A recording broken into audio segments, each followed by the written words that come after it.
After discussing the basic ideas of chemistry, I have started with the first chapter of 10th grade, and later I will start the first chapter of 9th grade also. Okay, now you can see the tables which will be on the screen, in which I have given all the valencies of elements, not only elements, and also some radicals. Radicals are, or called groups, are some combination of two or more ions, and still they will have an electric charge, right? For example, sulfate. I'll tell you the example of sulfuric acid. Sulfuric acid the formula is H2SO4. And in the chemical reaction, first of all, the hydrogen will become an H plus ion after leaving its electron. There are many hydrogens there. That sulfate is together. Therefore, whenever you are writing the group, you have to put a bracket inside. SO4 is a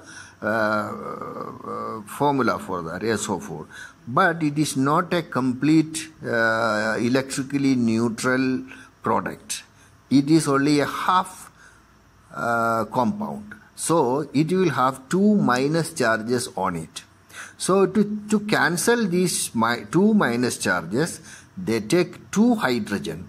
One hydrogen is having one plus charge, and another hydrogen will have another one plus charge. These two together will become 2 plus, and sulfate is having 2 minus, and 2 plus and 2 minus cancels, and the product is formed.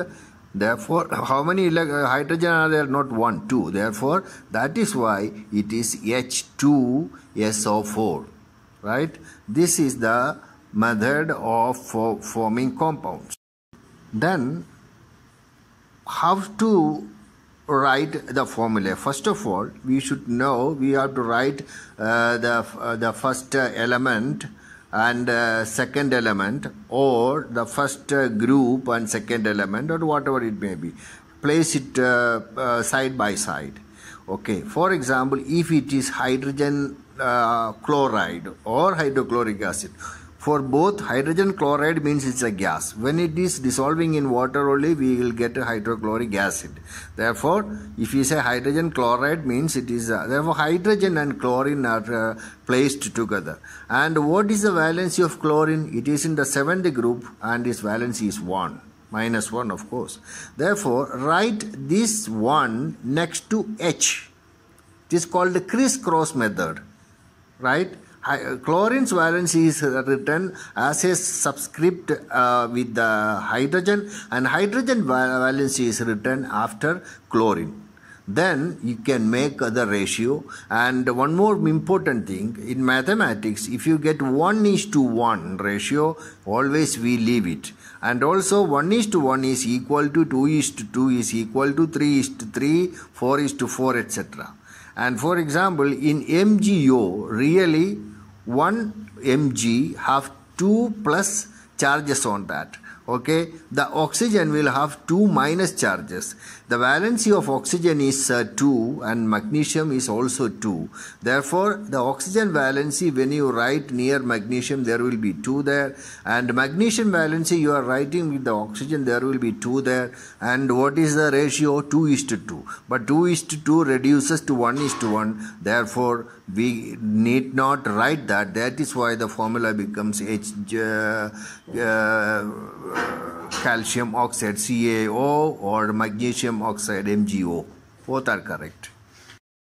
Now I will take examples from the first and second group, then fourth,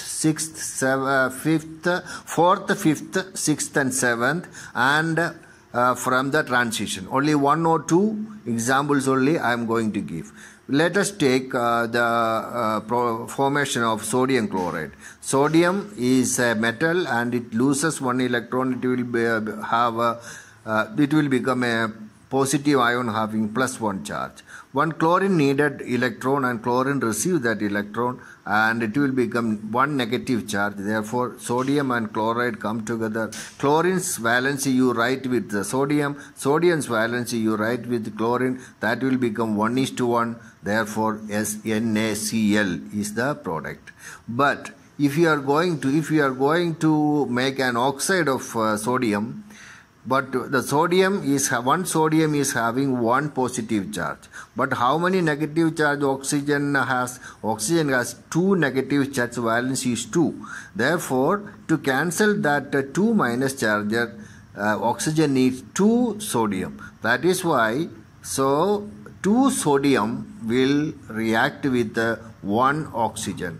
So when you are writing it side by side, put the valency of oxygen next to sodium. That will be 2. And write the valency of sodium next to oxygen. That will be 1. So what is there? N2O1.